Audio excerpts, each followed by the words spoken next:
Sudah kami lakukan mapping, secepatnya kami akan ke sana atau paling tidak kami akan segerakan ambil langkah-langkah hukum.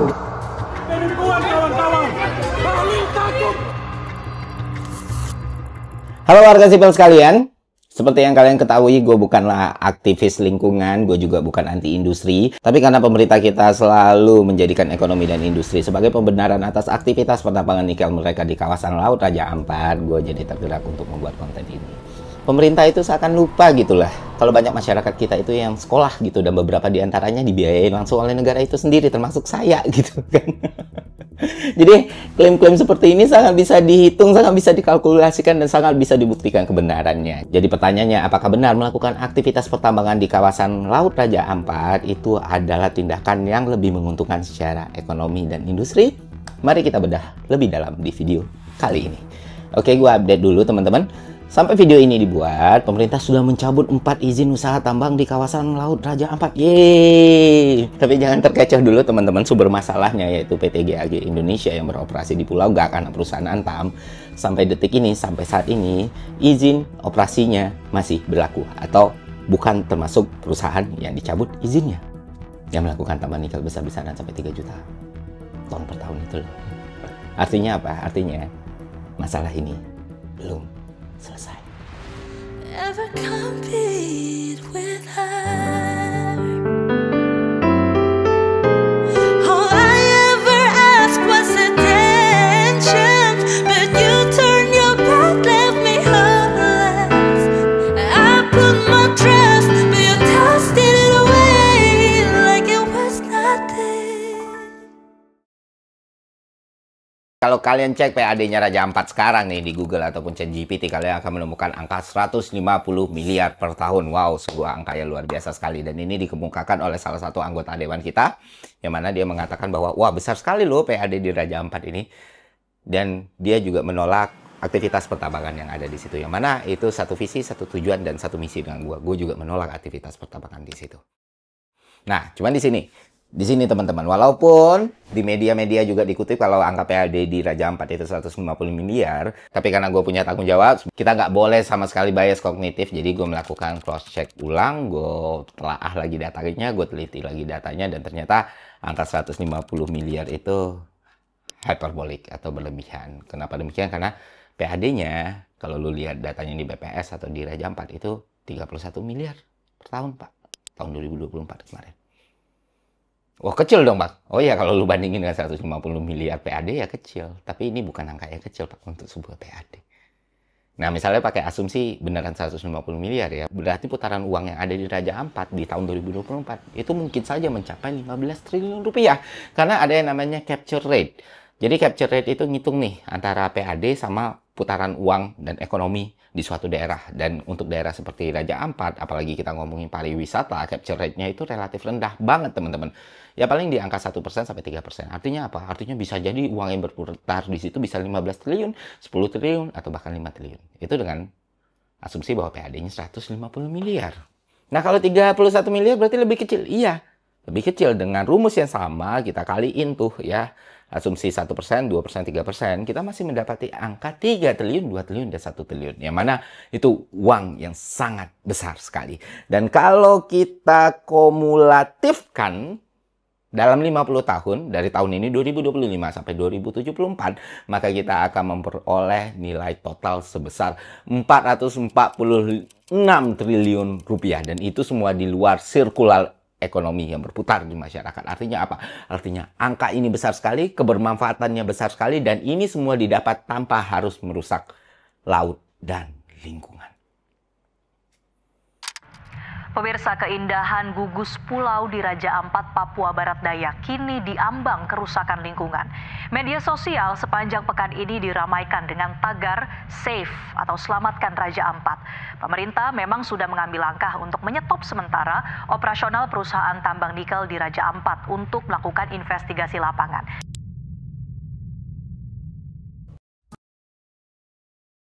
Angka 446 triliun itu nggak datang dari langit atau mengawang-awang atau mengada-ngada ya. Itu berdasarkan angka itu gue dapat dari model matematika dan model ekonomi dengan pendekatan yang moderat atau realistis, bukan optimis gitu. Nggak juga bisa dibilang konservatif. Jadi Di sini gue bakal hitung dan gue jelaskan kepada teman-teman semua bagaimana 446 triliun nilai ekonomi yang berputar ketika kita mengelola Raja Ampat dengan benar selama 50 tahun. Kita masuk dulu ke skenario konservasi. Ini kan kita ada angka 2,5 triliun ini. Supaya teman-teman ketahui Raja Ampat itu salah satu objek wisata paling premium di dunia ya. Karena lu bisa spend a lot of money di situ, karena harganya memang mahal-mahal dan memang seharusnya seperti itu.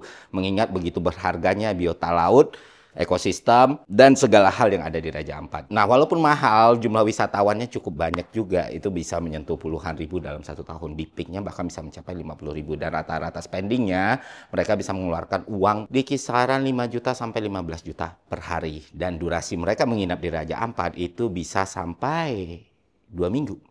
Atau bahkan ada yang 3 minggu. Artinya, uang yang berputar dari wisatanya doang itu udah banyak banget. Dan itu tergambarkan dari PAD yang tadi kita jelasin, yang udah kita telusuri dokumennya, yang nilainya menyentuh 31 miliar tahun 2024. Dan lebih tinggi lagi ketika kita lihat angka di tahun 2023. Kedua, dari blue carbonnya, ya kan, supaya teman-teman ketahui di Raja Ampat itu ada 27.800 hektar mangrove. Ketika kita hitung dan kita kalkulasikan di 10 sampai 35 dolar, kalau kita konversi ke dalam rupiah, kita bisa punya cadangan sebesar 4,9 triliun.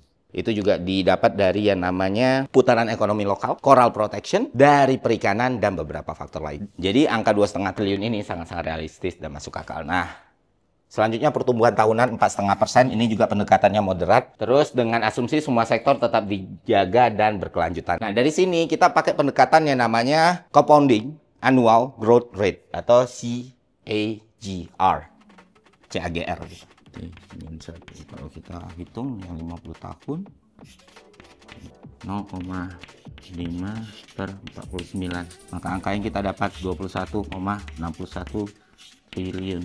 Dari 21,61 triliun ini kita kumulasikan dalam 50 tahun. Kayak yang kita dapat dari kumulasi nilai total kumulatif ini adalah 446 triliun. 446 triliun ini di luar sirkular ekonomi yang terjadi. Artinya apa? Artinya dalam 50 tahun kita punya nilai ekonomi sebesar 446 triliun. Dan nilai sebesar ini bisa dimaksimalkan lagi ketika pemerintah bekerja dengan benar.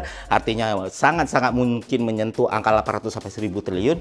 Dan didapat tanpa harus merusak lingkungan dengan multiplier effect yang sangat-sangat luar biasa. Dan uangnya sebagian besar beredar di masyarakat. Dan tentunya untuk pendapatan daerah Kabupaten Raja Ampat dan Papua secara keseluruhan. Artinya memang benar-benar besar dan terdistribusi dengan baik gitu loh. Dan pemerintah, selain hal-hal yang gue sebut tadi, itu bisa mendapatkan banyak gain atau added value yang lain. Baik secara ekonomi, politik, kepercayaan investor, FDI, dan trust publik. Kita masuk ke skenario tambang nikel.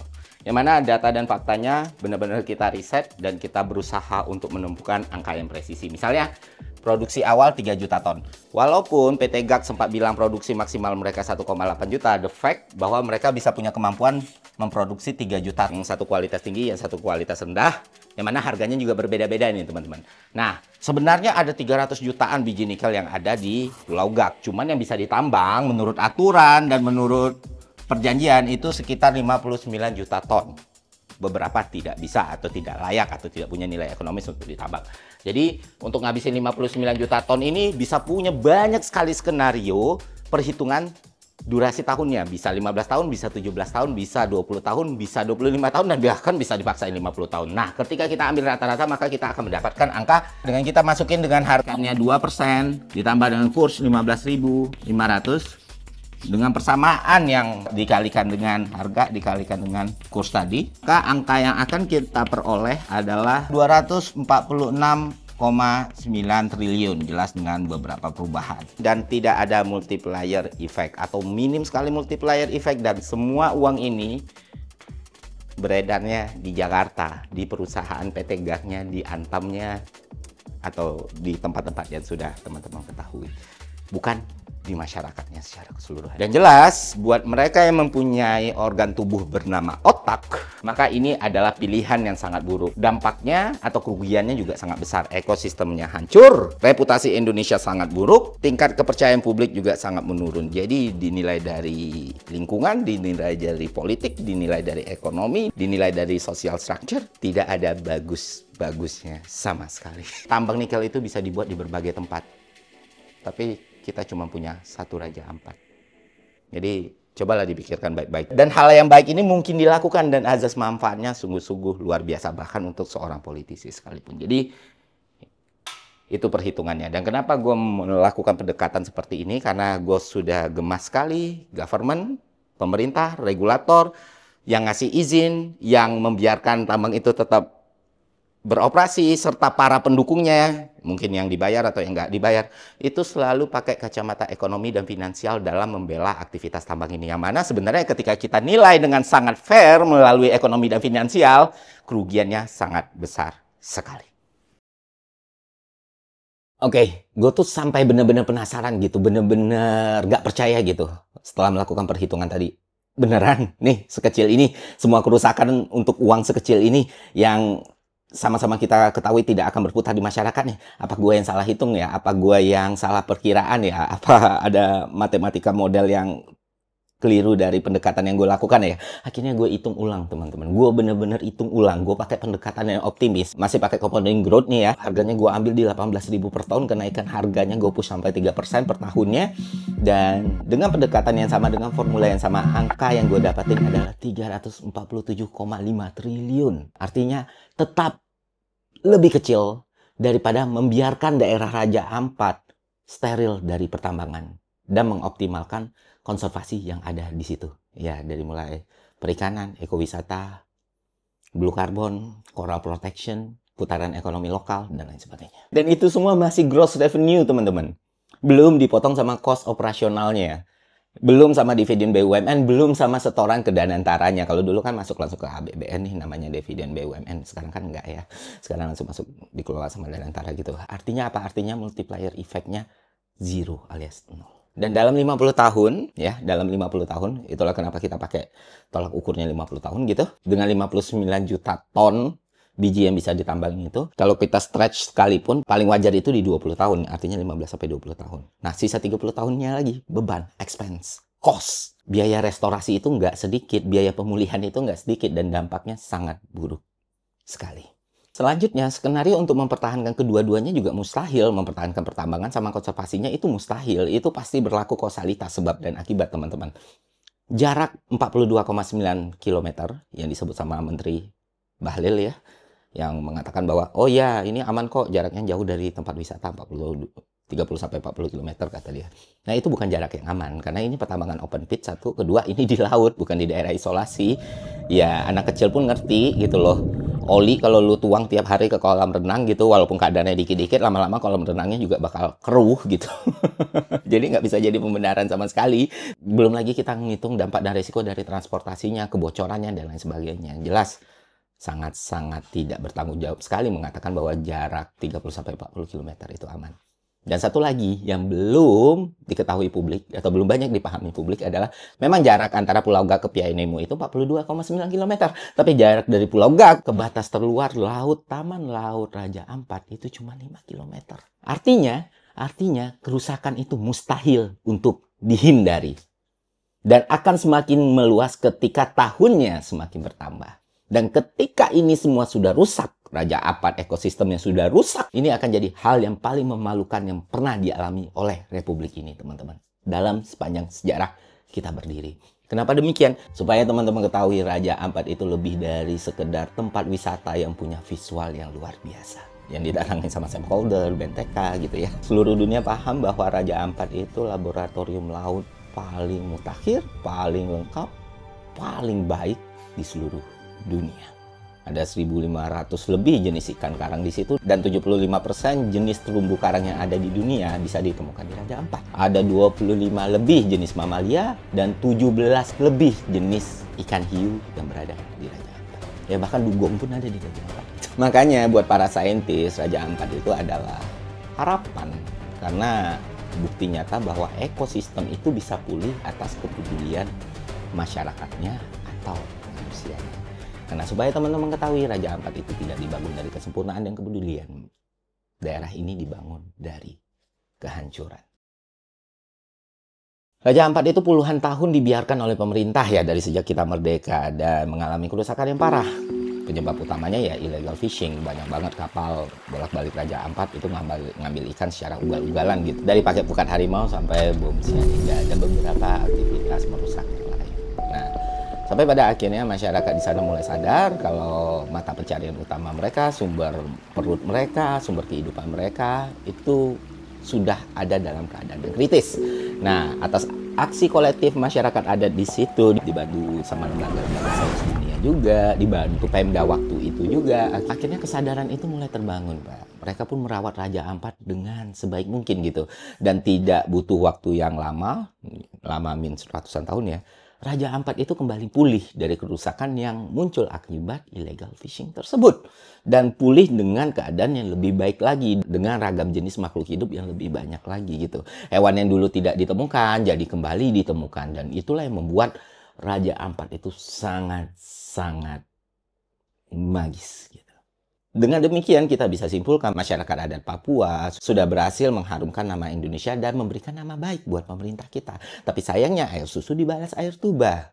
Ketika pemerintah kita diberikan nama baik, yang pemerintah lakukan adalah sebaliknya teman-teman. Pemerintah kita hadirkan tambang nikel di laut mereka.